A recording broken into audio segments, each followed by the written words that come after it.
to a conversation that centers on the intersection between media and climate change. Of course, this is a very, very timely conversation. If you can remember, this year's World Radio Day's theme was radio and climate change. So today we are looking at it from a very broader perspective, and that is media and climate change. And to help me with this particular conversation, we have Steve Weblo, that is the president of the International Federation of Agricultural Journalists, just right next to me. Welcome. Thank you. As well as again, Daniel, again, is the secretary. MESHA is the Media for Environment, Science, Health, and Agriculture, which I'm a member. But it's so good to see you again. But Thank you. I want us to, first of all, just start with talking about the IFAJ Congress to set the pace for this particular conversation. So maybe, Steve, you can start us off with that. What is this conference about, Congress about? Sure. So the International Federation of Agricultural Journalists is a group of agricultural journalism and communications guilds around the world. So we've got 60 member countries, and every year we get together for an annual meeting. We do the business of the organization, and we do a lot of networking. We do a lot of opportunities to see farms in the host countries that we visit, and we're very excited that this year we're going to have our very first Congress in East Africa, right here in Nairobi. Yeah. So Kenya is the second country since 1958. That is 67 years.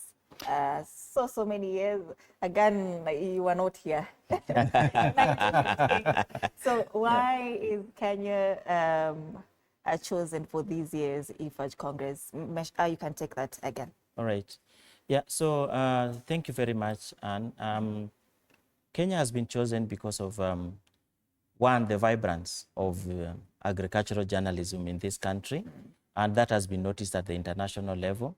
And as Steve said, the International Federation of Agricultural Journalists is that federation of associations, of journalists who do agriculture. And the quality, the vibrance, the passion that the Kenyan journalists have shown towards reporting agriculture is something that really, endeared so many people to come and, witness the kind of agriculture that is in Kenya. But apart from that is the fact that as a media association, MESHA has done well because it's one of the most stable associations in Africa when it comes to issues of science and agriculture reporting. And I think that for that reason, it's more of a reward, to Kenyan journalists, who report on agriculture. Absolutely. So there are many other factors that I think we are going to look at into why Kenya. Yep. But Steve, this is your first time in Kenya for this IFAJ Congress. Looking at it even before you came here, how would you rate our agricultural sector in terms just generally, and also how we are reporting in the agricultural sector as media and as science journalists? Yeah, actually, I'll start with that part because I'm so impressed with, and long have been, with the quality of journalism coming out of Kenya. So you have excellent journalists. You have MESHA as kind of a hub. Sayansi, the organization's magazine, is absolutely, world class. The lecture series that you hold for each other is just right on top of at a global level, just outstanding. And so to be in an environment where you have this much talent and this much engagement with science and with journalism is really inspiring. And then you add to that the diversity of agriculture that you have here with, the big export crops. My family and I lived in the UK for a year, and you'd see beans from Kenya, green beans in the market, and fruit, and of course flowers, and the coffee and tea. You've got those massive export crops that put you on the world map.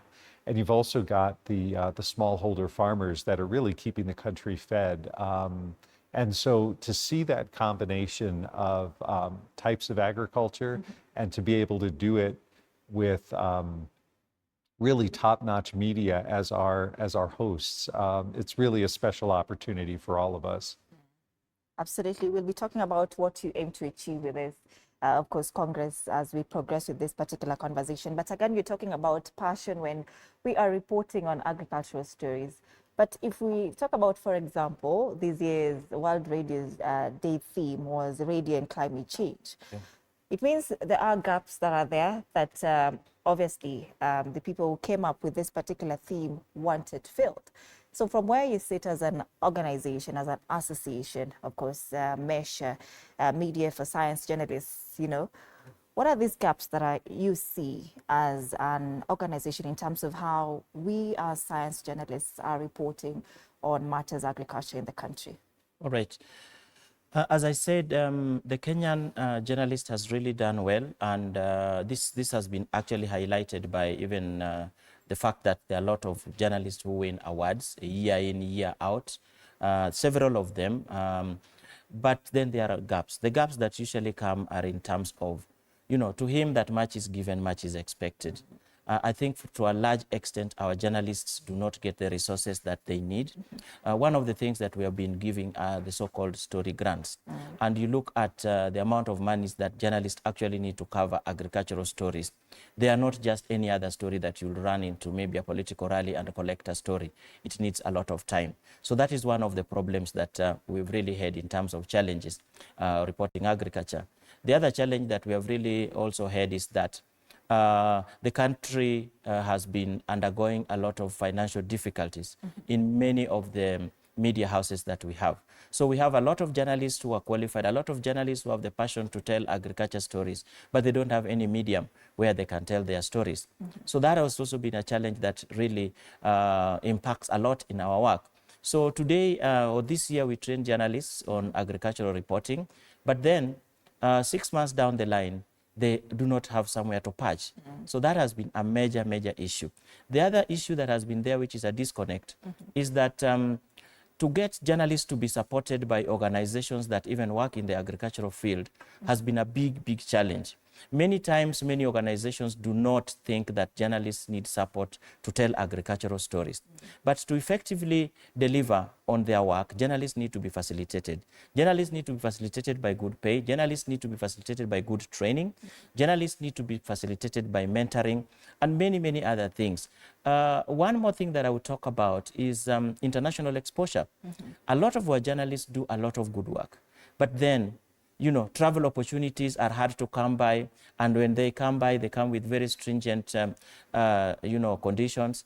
You know that we have had a problem even getting visas to go to Europe, to go to the Americas, to go to Canada, to go to wherever.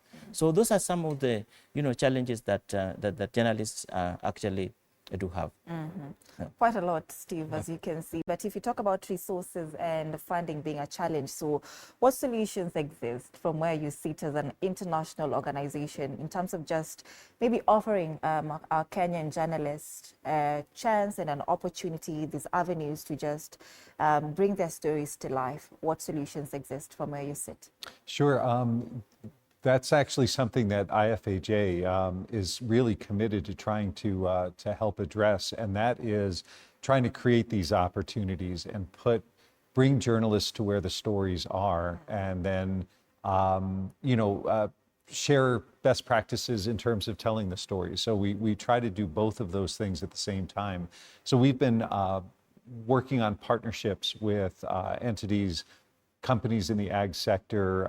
We're starting to reach out to NGOs and government agencies, basically saying, look, like Agan was saying, it takes a lot to get to where an agricultural story is. It's not right there in the capital city. It's not just taking a press release from somebody. It's getting out and talking to the farmers, talking to the food processors, really bringing that story back to the readers or audiences. So what we're doing is we're working with these partners, and it's more than just a sponsorship. I mean, at IFAJ, what we're really trying to emphasize is that there are people or entities that have great information that they want to share. We have audiences that are very eager for that information. It may be information that helps them, if they're farmers, helps them grow more effectively, helps them weather climate change. You mentioned climate change.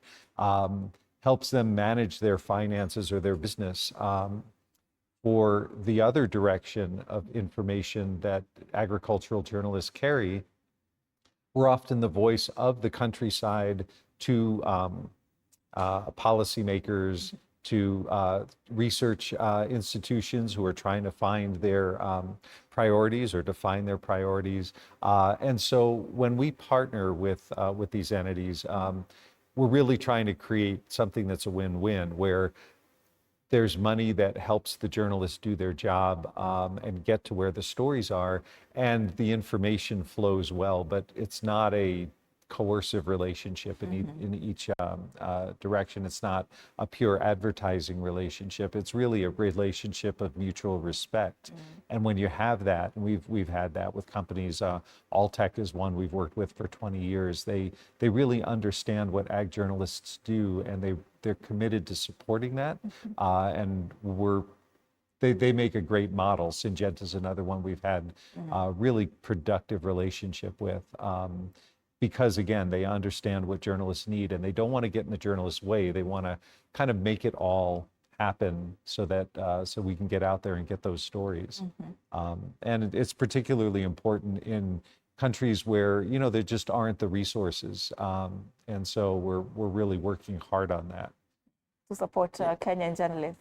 Yeah, and all over, yeah. Yeah, but also I would just like to add that looking at the World Congress of Agricultural Journalists, to me, that's also an opportunity that journalists need to be on the lookout for, because it is going to give an opportunity for networking, for meeting new journalists from elsewhere, from meeting even some of the, you know, the editors who commission big stories. And so the essence of networking in a congress like this is key for us, in the sense that you come to meet new people. You too have a lot to offer in terms of you being a Kenyan journalist, but also the number of countries which are going to be represented in this Congress. So that's another opportunity that we really need to look at, you know, to ensure that our journalists are really well grounded in their work. Yeah. Yep. Just also letting them do due diligence in terms of wanting to be better reporters on agriculture, right? Again, takes individual, you know, effort as well. Yes. So if you're talking about wanting support from, say, international organizations, IFIJ, but don't you think that the government maybe could also just help in the funding of climate reporting in the country? How would that look like if that was an option? Or have we tried exploring such avenues just to bring the government in to also, because this is a very, very big docket to look at it from. We're talking about climate change, global warming, food security, and so on. What do you think about that, again? Oh, yes.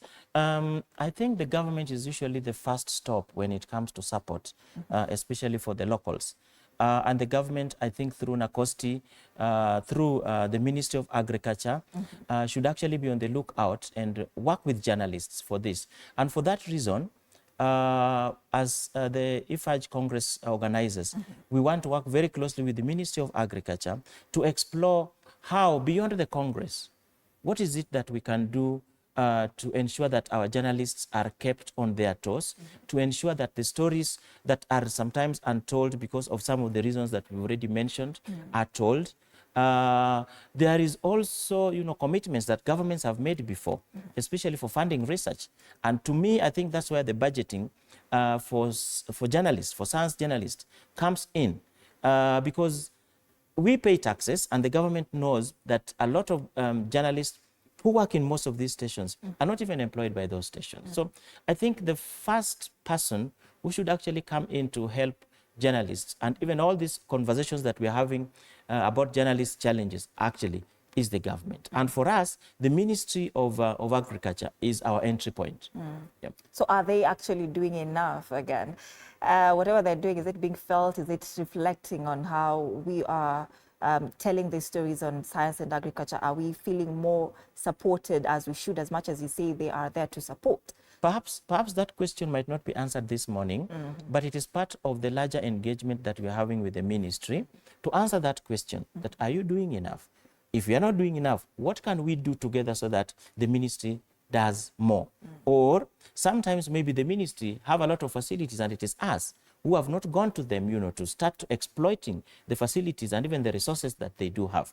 So I would basically say that it is a both parties' effort that the ministry needs to open up to us. We also need to open up to the ministry and tell the ministry our needs. One thing I'm not sure about is whether the ministry really has got, a checklist of our needs. And through this Congress, we know that the Ministry of Agriculture is going to come in a big way. And I know they are very keen in engaging with journalists. And you never know, a Congress like this might be a game changer in terms of our conversations, in terms of our partnerships, in terms of even, drawing budgets together for the future, Yep. Steve, I'm coming to you, but I find whatever Agan is saying this is fascinating. quite interesting. Yeah. When you're talking about the government do not have a checklist, Yes. or it hasn't been presented to them. Have you presented it to them as this interlink between science journalists and you as an organization? You are the connection between these journalists and the government. So have you presented this checklist to them? I must say not yet. And a Congress like this for us is, I would say, maybe the starting point. Okay, we've been engaging with the ministry, of course, but in terms of now, giving that checklist to them, that these are the things that we really want you to do for us so that we can take agriculture journalism to another level. That is something that is in the process. So I would not say that the ministry has let us down or something, but it is us now, to take advantage and work more closely with the government. Okay. Yeah. Steve, listening to Agan, we have a lot of challenges here in the country as, of course, science journalists. Is it the same case from where you are from, the international space? Do you also see science journalists facing such challenges? Yeah, I think it's universal. I mean, everybody faces challenges in terms of resources and funding, in terms of trying to figure out where the information is. There's a lot of misinformation out now, and I think that complicates things further for journalists and for audiences. Who do we trust? Who do we listen to? Where's the credibility? And so I think all of those things are universal. And honestly, I think that's why it's important to have agricultural and science journalists that people trust. In other words, build that credibility, work on, good, solid information and delivering it with insight. I think that more than ever, audiences need that. They need it in the field, like I said earlier, for people who are trying to farm better or function better on the landscape. And you need it in the decision maker side of the table as well. The policy people, the agenda setters need to know that they're getting good, solid information with good research behind it. And again, that's one of the things we're really committed to trying to do, is help each other do a better job with stories and storytelling and research. So yeah, I think across the board there's an interest and a need in tapping into the information that's there and trying to bring that to the audiences in a verified, credible way. Yeah, I think maybe It cuts across. Okay. Yeah, no, maybe Steve comes from the US, and one of the conversations that we've been having is what is the size of compensation that a Kenyan journalist, and I want to be specific, a Kenyan agricultural journalist would get for going to cover a story, for example, outside Nairobi? What kind of compensation? Many times, when you carry your camera and you are going to cover a story, Vika is just 50 kilometers away from here. But how do you get there? And when you get there, what do you do when you are there? You collect the story, you come back and you bang your story. And an agricultural story, few agricultural stories can be done within a day.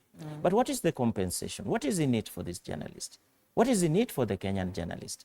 Unlike my American counterpart, who will tell you that maybe one story, with only one story, could pay his rent, But for us here, a story goes for less than $10. I mean, $10. It's something that is not imaginable. So in terms of how do we compensate our journalists?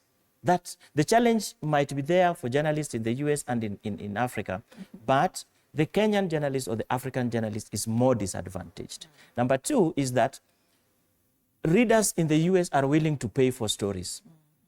Are readers in Africa also willing to pay for stories? Advertisers in the US are willing to pay for advertisement. Do we have adequate advertisers to pay for advertisements, even on TV, even on radio, even on our newspapers? The answer is no. So there's very little income that comes to the newsrooms, and there's very little income that goes to the journalists. So I think that is, to me, the point of departure. Steve over here is more motivated than me, who is an African journalist. And so those are some of the issues that we need, to start discussing. And at IFAJ, we're already discussing that. At MESHA, we're already discussing that. With a few organizations that are looking at the plight of journalists, are already working on that. But agriculture, whether we like it or not, is what feeds the world. And if we are going to neglect journalists who do agriculture or journalists who do science, then we have no reason whatsoever for doing what we are doing. Yep. Again, is it in how we tell these stories, as you say, that others are willing to pay for stories in the US and Kenyans, we are not willing to pay for these stories? Is it in the way we tell these stories that it's not interesting or catchy enough for the Kenyan viewer who is watching these stories? They're not moved to listen to these stories.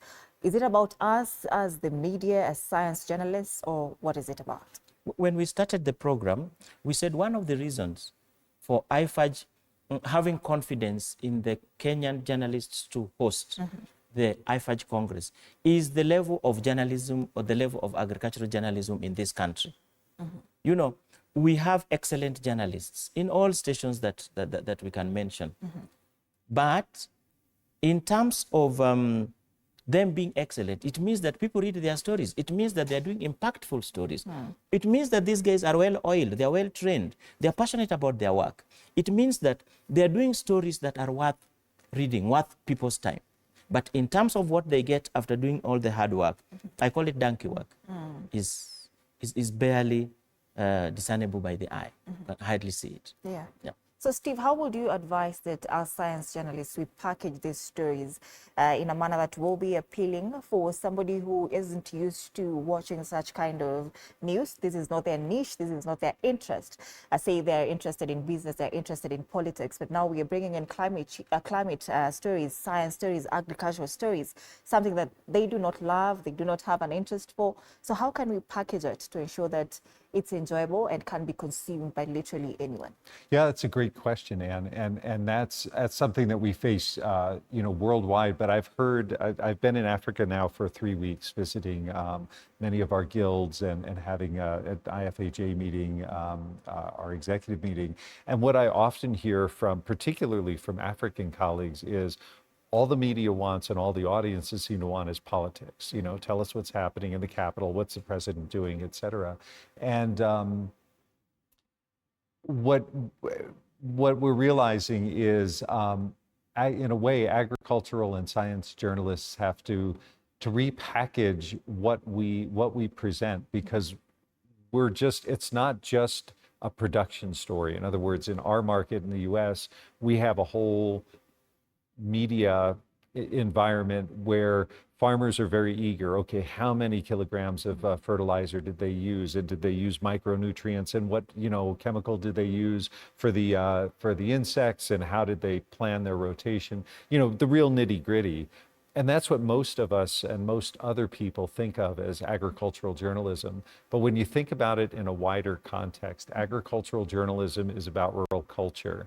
It's about tourism, it's about food and food culture and foodways, it's about politics, it's about policy, it's about healthcare, climate, environment. We touch all of those things. And sometimes I think we need to remind ourselves and our editors and producers and program managers that agricultural journalism is actually the most live wire connection to so many of these highly relevant stories for audiences, and a wide range of audiences. So I think in a way, it's a matter of reminding the decision makers in media that an agricultural journalist, a science journalist can come out and take on these stories that really are especially relevant and maybe shouldn't be at the back of the publication or in the late hour, but like today, here we are at 8 in the morning,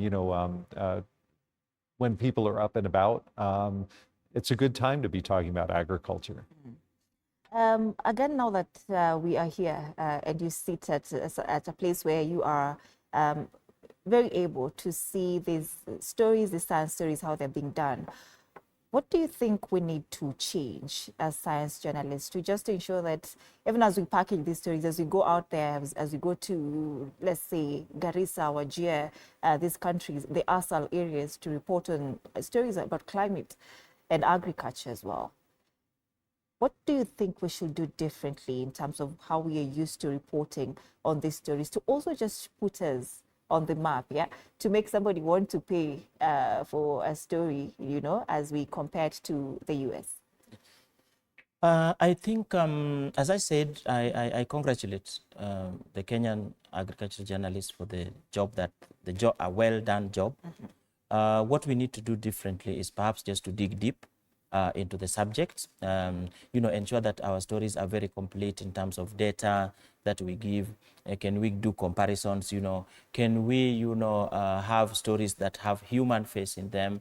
Can we tell stories, that can really impact people to make decisions? We are now talking about issues of climate change. Can we tell stories of what the country is doing in terms of having climate smart agriculture? Can we tell stories that, can touch the lives of people, from far-flung places, where we can showcase their plight and even the successes that they have? Because there are a lot of solutions, I would call it solutions-based stories that we really have. Can we also have stories of hope? Many times maybe we go out there to look for stories that could dampen spirits of our readers or of our viewers. We need stories, stories that can tell people what people are doing to, tackle the challenges that they have. It's usually not as stories of, disadvantage, negative, but then stories, that can inspire others also to start thinking about what others are doing. So we need to go out there and look for such stories.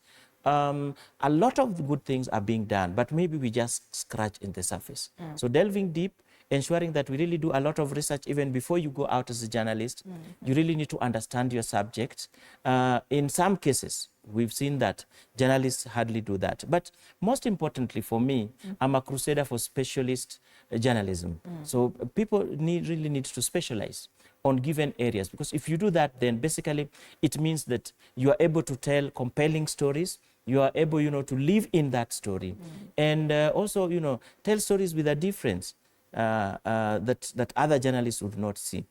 I think basically that is what I would say in terms of, us improving on what we already have. Actually, it is enhancing the quality of our stories. Interesting. Again, I like that. Steve, you see many climate stories focus more on disaster, rather than solutions. So how can we as media just strike a balance between raising awareness and also just driving positive change or action?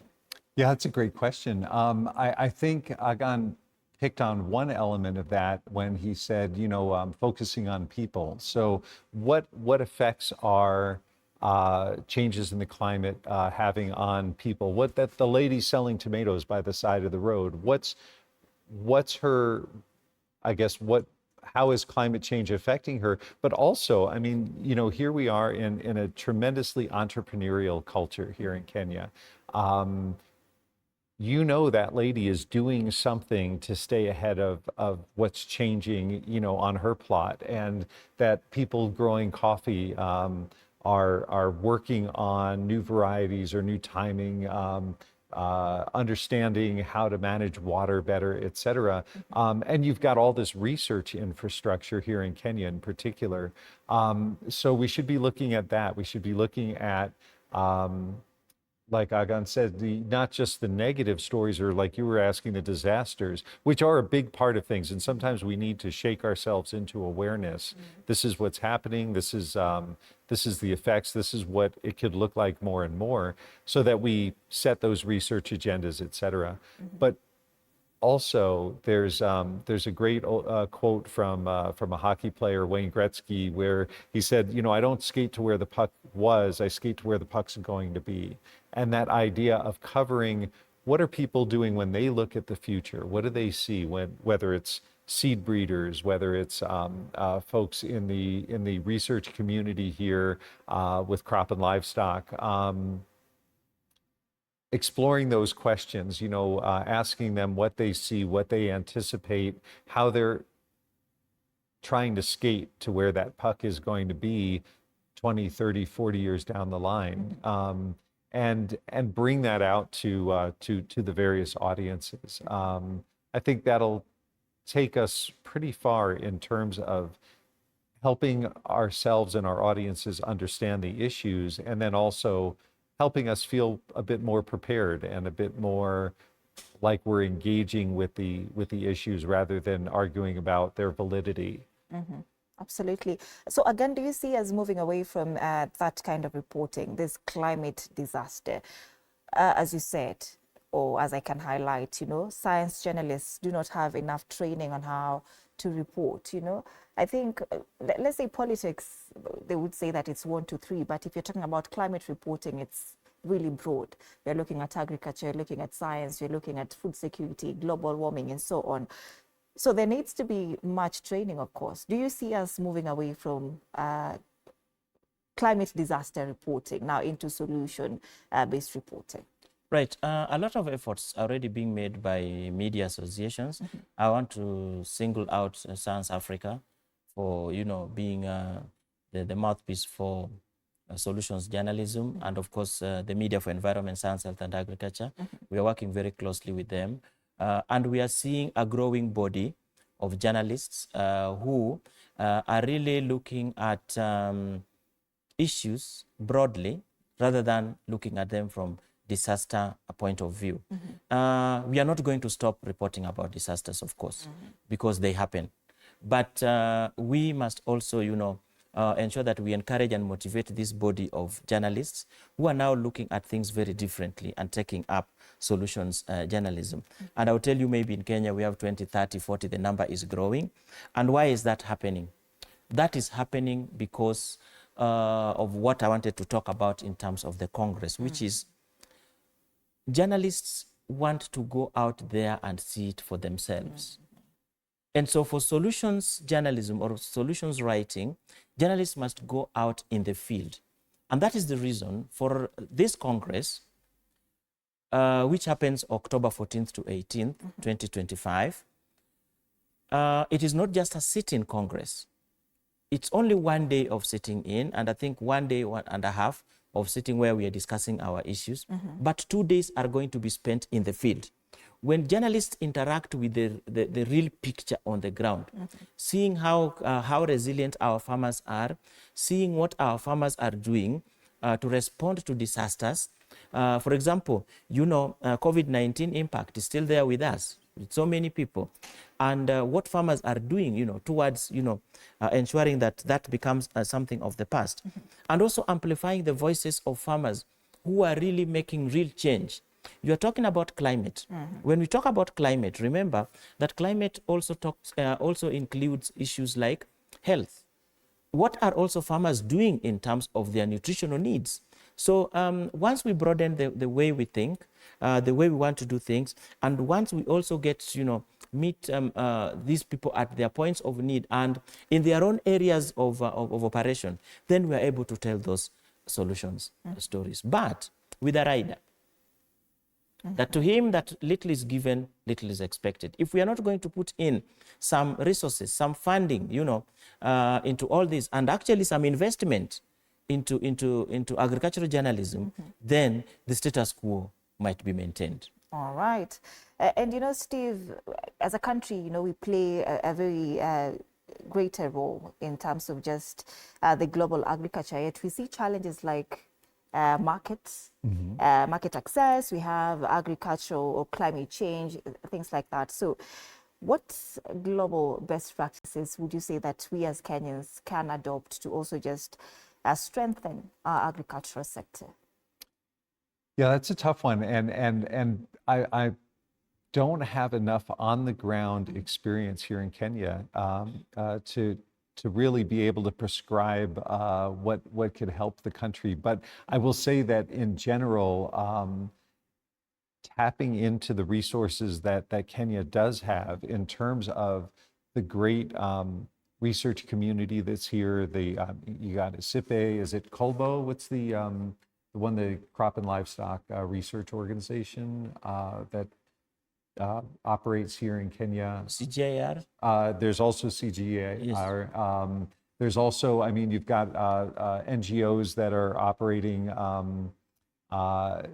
in terms of bringing technologies, bringing practices from around the world. And I think being open to learning from other areas that are in conditions that Kenya is heading towards is probably the best approach. In other words, there was recently a release about a map that in essence projects the changing climate and says, okay, if you're in Nairobi, if you look 30 years down the line based on these projections, you can look to this area as to what your environment's going to look like. And if you're going to look 40 years down the line, you can look to this area because that's most likely what the environment will be like here. So let's start looking at those things and saying, all right, what are they cropping there? How are they managing? What sorts of water resource management tools can we start to put in place here that will be ready when they're most needed? What kinds of, and this isn't necessarily climate-based, but what kinds of infrastructure can the country afford and can the country prioritize to help farmers get product to market efficiently, safely, even things like communication. You know, how do farmers make sure they know what the prices are? Price discovery is important so that they're treated fairly in the marketplace. All of those issues are, I would say, global best practices that could apply here. But I can't presume to help or tell Kenyan farmers how to do their business, and they're doing it really well as it stands. And it'll be exciting to see them, especially with this great entrepreneurial spirit that's here and spirit of innovation. It'll be great to see them tackle these challenges because I think they're going to do it well. All right. Again, I would love to also just direct the same question to you now that you have interacted with these international organizations a lot in regards to, of course, agriculture and science reporting, climate reporting. So what are the best global practices that you see as a country that we can tap into to just ensure that our agricultural sector is better strengthened? Yeah, sorry. Our agricultural system should be strengthened from the word seed. You know, Kenya produces a lot of seed. And what is the quality of seed? And I happen to work at the African Seed Trade Association, which is the mother association of seed companies in Africa. And so one of the things that AFSA is doing is to ensure that there is quality certified seed that has good quality. That is the basic. So number two is in terms of regulation. Who regulates the quality of seed that farmers get? Because if we don't get the correct seed, then basically we are in big trouble. And the Kenya Plant Health Inspectorate Service is doing a great job and is actually a center of excellence in Africa. But are we taking advantage of the presence of KEFIS in this country to ensure that quality seed is actually achieved by the producers of seed? And again, the other thing, if we are talking about international markets, then there are issues of seed movement from one country to another. So if Kenya really has to, remain competitive in the global world, in the global arena, then these issues, one, seed must be accessible by farmers and not just any other seed. A lot of farmers today plant grain, and we are really into the conversation of we want to do grain, we don't want certified seed. But what are the results? Disastrous. So I would think that if we would take seriously issues of seed movement, quality of seed regulation, that to me is the breaking point in our international trade and that kind of stuff. Absolutely interesting. Now, even as much as we're talking about reporting on agriculture, but from where you sit again, do you think that media houses right here in the country prioritize climate reporting, or is it just an afterthought? Because, you know, there is not a day that will go without political stories, say business stories, but are we giving the same priority to climate reporting? Here at TV47, we do, because we do have such a desk, but looking at it from a broader perspective, are we prioritizing climate reporting? I've been talking science journalism for about 20-21 years now. I'm telling you, it is pathetic. Yeah, the news, our news, the media in Kenya still just think about politics, politics, politics. And that is what actually hog our TV stations and take our airtime and that kind of stuff. I know there's a lot of tokenism in terms of media stations trying to give some slots. They are few and far in between. I know of a media station that I would not mention that is really trying. But the truth of the matter is that I would rate it at about maybe 15%, 20%. We are still far from, you know, empowering the science journalist to do his work or to do her work. Steve, from where you sit, how can we ensure that this remains a media priority? I think we as journalists need to talk to our editors, to our program directors, to remind them of where these stories fit and how they fit, how urgent they are, how relevant they are. I think we need to find angles that emphasize that. And if it's not a straight-on climate change story, then maybe it's a people story, maybe it's an economic story, maybe it's a business story or political story that somehow ties back into climate and its impact, because it truly, as you said earlier, it truly affects everything. So I think we need to be advocates for our stories, and that we need to be advocates for our audience's need to hear what's going on and understand it and prepare themselves for these changes. So we just have to keep, we think often as journalists about communicating outwards, but we also need to think about communicating with ourselves about what's relevant and remind ourselves that one of the most important audiences we have, first off, is the decision makers within our own media houses, so that we remind them of the importance of the issue and the various ways we can cover it. Are we holding the government or policy makers accountable again in regards to, say, commitments made? Let's say the international pledges, we have adaptation funds, you know, in terms of just following up to see if a pledge that was made was fully utilized or maybe brought into life. Are we holding policymakers accountable as we should again? I would tell you that we are not. As journalists, we are not.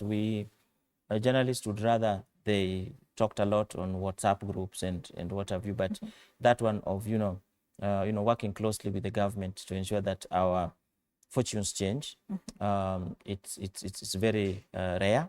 We are not doing enough as journalists. And so I think that as an association, we are taking it very seriously, even with parliamentarians, to ensure that, we set an agenda for ourselves, and also to ensure that, those things that we are talking about, issues of climate change, the funding and what have you, a lot of them ignore issues of journalism or issues of media. You'd rather they sponsored something else, but not anything to do with media. So the media, I think, must wake up, and we need to work together to ensure that we hold the government to account. And also we push for our demands. In Kiswahili we say, asiye, he who is absent, his things are also Asiyekuwepo lake alipo. lake alipo. Yeah, so I also think that he who is absent, then there is nothing that you can talk about somebody who is absent. So our issues are largely absent in front of the government. I cannot remember the last time maybe we wrote a few demands to any of these ministries, and climate change being a big thing, I don't think we've done much. So I think it's an opportunity, not much to complain about, but I think it's an opportunity because there's still time that we can put our demands on the table. Absolutely. So, Steve, how does your visit contribute to shaping the upcoming IFAJ? Again, is saying IFAJ, saying IFAJ, I'm saying IFAJ. So what should we expect from this Congress? Well, I think it's we'll have 150 to 200 journalists coming from around the world. Again, we have 60 countries. I'll bet 40 or more will be represented here. And so with that, it brings a big spotlight to Kenya, and we're excited about that. We're eager as journalists to be here and learn about agriculture here and compare notes.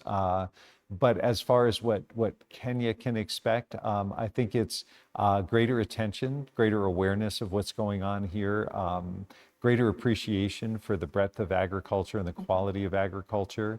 I think there's a tourism component, shining a light on a capital city that has a national park that runs right up to a major highway. I mean, that's something that's really hard for most of us from outside of here to comprehend. And so to bring that spotlight here, to be able to really show off the food, the culture, the agriculture, the science, the media, I think Kenya will be in for a treat in terms of being able to show off all that's here. In terms of my contribution to the effort, I'm really here to support Agan and hopefully take some meetings with partners and generate excitement there that'll help support the project and the Congress, that'll help engage them as speakers and partners. Honestly, we're also trying to raise funds so that we can help, particularly some of our African colleagues, make it to this Congress. Agan mentioned it's really hard in many cases for African journalists to afford to go to Congresses in Europe or the Americas or Australia. It's hard to get visas. It's hard to get access. And so what we're hoping is the fact that it's here in Kenya this year will allow more of our African colleagues to be able to come in and join us in person for this. We do a lot of other IFAJ activities that are to reach out to people where they are, but it'll be a real joy to bring them together here in Kenya. So again, what does this mean for Kenya's agricultural media space? Okay. I think since we started this conversation, one of the things that you've repeatedly asked is, what can we do differently? Yeah, so basically what you are asking is that, how can we have journalists writing stories that are tantalizing, you know? How do we tantalize our audiences? That is one of our major objectives, that we want the journalists, you know, the Kenyan journalists to learn from others, how they make sure that their stories are readable, you know, that thing of exchange of experience exchanging is something that is going to be big for us. And then we're also looking at it in terms of how do we highlight untapped agricultural opportunities in Kenya. The journalists will go out there and do their stories. And one of the things that IFAJ really emphasizes on is what we're talking about called solutions journalism. We are looking at it in terms of how can you tell stories that, you know, represent the gaps in a way that investors who are interested could actually look at opportunities in the gaps that are already exposed. We are also looking at it in terms of, we are saying that Kenya has done well in terms of its agricultural journalism. How then would we want to enhance that kind of thing? But we also want to give voices to farmers who, you know, are not able, you know, to meet this kind of journalists every time. We are bringing 60 nationals, 60 different countries together in one sitting for 4 days. That in itself is a big thing for organizations that really want to, I would say, promote their work in Kenya. So to me, those are the opportunities that Kenya needs to think about. It gives Kenya an opportunity also, to continue taking leadership in policies in the region, by exposing to the journalists what the government has been doing with other partners. And for me also, I think this is an opportunity for one of the complaints that we had at the beginning, that journalists are hardly supported. I think this is an opportunity for Kenyan-based organizations, Kenyan-based agricultural organizations to come out and support Kenyan journalists and African-based journalists so that they can tell their stories even more. Yes. All right, thank you so much. That is again Daniel, Secretary of the Media for Environment, Science, Health and Agriculture, Meshe, and Steve Wablo, President of the International Federation of Agricultural Journalists. Thank you so much for making time for this particular conversation on the intersection of media and climate change. See you in October. Look forward to it. All Thank right. you, Anne. Keep a seat for me. I'll be there.